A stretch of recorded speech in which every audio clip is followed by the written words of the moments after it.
Yo, just got done doing a video talking about the salary cap and how to get under it, and also Doug Pederson's comments, and I find out Marquise Goodwin is going back to San Fran to save up kinda what I said in the video. Enjoy. Yo, quick intro. Look at these forces turn into fire eagle kicks. Now, we're trying to lay the groundwork out. We don't know the kinks or what's going on yet, but we're thinking about doing a raffle. $10 buy-in, somebody wins these shoes. Now, if you want to buy them straight up, maybe we can talk about doing that. We'll talk to my guy about that. But again, we're laying out the groundworks. No money needed now. I want to know if you guys will be down for something like that. Let me know in the comment section so we can see how many people would go. You can get Brian Dawkins, Reggie White, Jalen Hurts. Let me know so we can possibly make this happen. It's up to you guys. Let me know in the comment section. Enjoy the video. We got a lot to talk about today, especially with the salary cap being done soon. Let's go.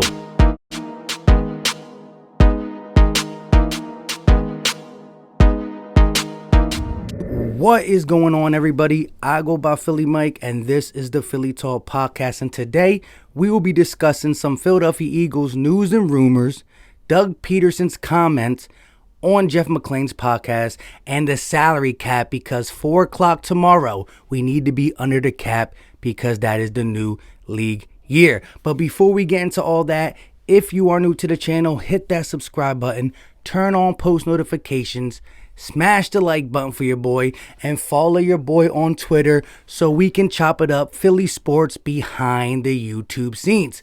With all that out the way, let's jump into today's topic. And I want to start with the Doug Pederson's comments real quick. Shout out to Doug Pederson. He looks like he's doing fine in Florida with his family.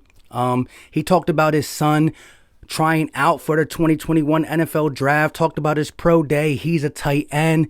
They kind of made some jokes that the Eagles are really good with getting tight ends to be good, working long-term project tight ends, just turning tight ends into something special. I mean, Josh Perkins, Richard Rodgers, these are guys who didn't really survive anywhere else, and they thrive in our systems. Anyways, some of the things that stood out to me was Doug Pederson felt like he deserved more time, but it's water under the bridge, according to him. He did discuss Carson Wentz. He said it was blown out of proportion, the Doug and Wentz drama. He does understand the frustrations Wentz had because it's not easy being a starter and being benched. But the biggest thing I took was his comments on Jalen Hurts, which is important because he is going to be the quarterback going forward unless Howie Roseman during the draft day hits that panic quarterback red button and pulls the trigger on a quarterback. But he talked about his work ethic, talked about how teammates gravitate towards him, how he's always trying to get better, just the fact that if you do it the right way, you could build around Jalen Hurts. He's saying and talking about some of the things that we all seen from the small sample size in 2020. Now, we did see some things he got to work on, but who wouldn't have a little bit of a struggle with a bad supporting cast, at times bad play calling, and just the lack of preparation when it comes to OTAs, preseason for your rookie season. So I'm going to give him the benefit of the doubt. I believe he is a dog, and I believe he's going to be able to get it done. Jalen Hurts should be, and I believe will be, our quarterback going forward. We'll see where it goes. Now, to talk about the salary cap, if you look at it right now, it still says we are $17.2 million over the cap. A bunch of other teams have problems of their own. The Giants are $1.4 million. The Saints are bringing it down, but they're like double digits, millions over. And everybody got to get under the cap by 4 o'clock p.m. on Wednesday, which is tomorrow. Now, the $17.2 million should reflect Brandon Brooks' restructure, but it did not reflect Brandon Graham's restructure. Once it goes to the NFLPA, it will then reflect that. That will probably be later today, tomorrow morning. So Brandon Graham's restructure, the 2-year, $20 million extension, I should say, should save us between $9 and $10 million. So just say for the sake of argument, 10 million off 17.2 million, that brings us down to 7.2 million. Now, I believe a move that's going to be made between now and tomorrow is the release of Marquise Goodwin, which would save us 4.2 million. Now that takes it down to 1 or 3 million, depending on some of the extra stuff. Let's say 3 million, 1 million. I believe Howie Roseman's going to be able to clean that up, and some signing bonuses, some add and subtraction, some Howie Roseman type things.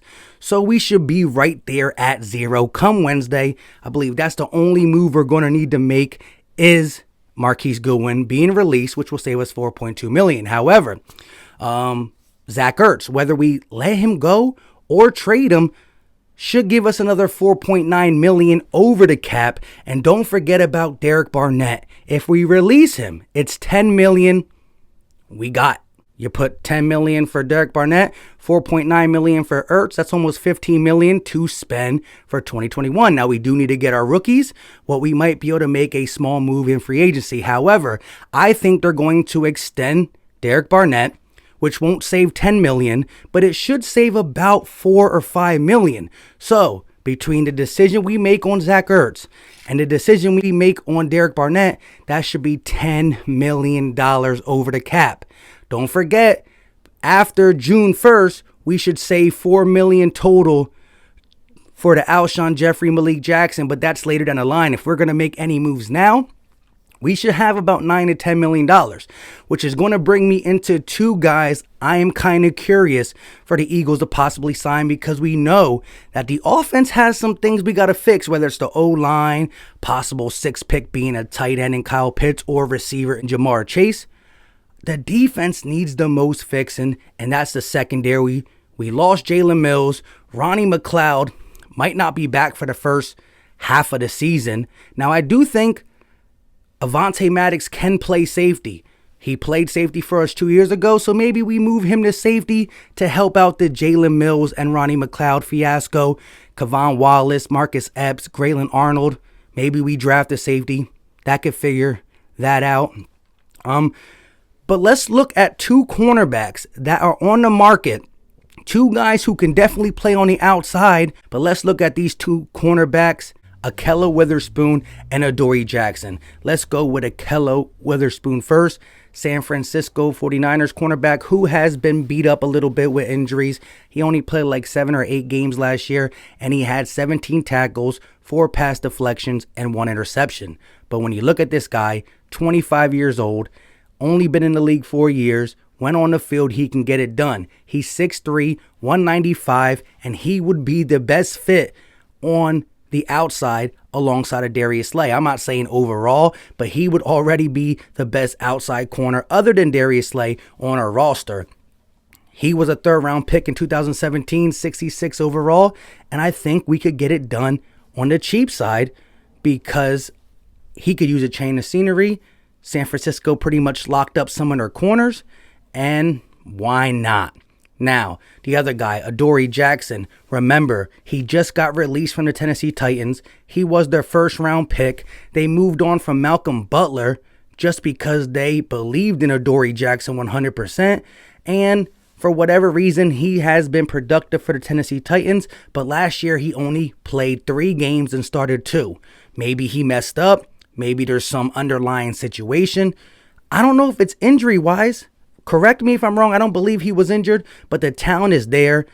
Maybe he has the same scenario as Carson Wentz where he could use a chain of scenery. And so maybe we can get him on the cheap, former 1st round pick. I think if we make the right moves with Zach Ertz and Derek Barnett, release and Marquise Goodwin, we can get one of these guys. Again, I still want to go cornerback in the draft. 2nd, 3rd, 4th round, one of them picks. I know we don't have a 4th round. I'm at 2nd, 3rd, or 3rd.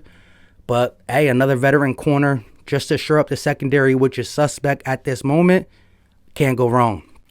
Well, there you go. 2 guys that I would think about targeting if we can make the right moves. It's up to Howie Roseman. Let me know all your thoughts in the comment section when it comes to possible picking up one of these 2 corners.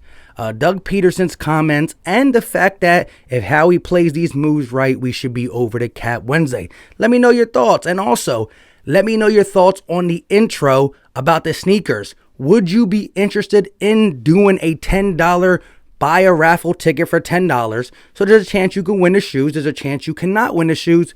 We're trying to iron the details out. Now, if you do want to possibly ask how much are the shoes straight up, I don't know. They're probably expensive. I didn't talk to him about that, but maybe you can buy your own pair of shoes too. But we're thinking of doing something along the lines of a $10 buy a raffle ticket, and somebody gets pulled, somebody gets expensive Eagle shoes for $10. Let me know if you would be interested. This is not for you to pay today, and this is not for us to do today. I just want to kind of feel out if you guys would be interested in doing something like that. So let me know in the comment section about that as well. Until next time, I go by Philly Mike, and this is the Philly Talk Podcast.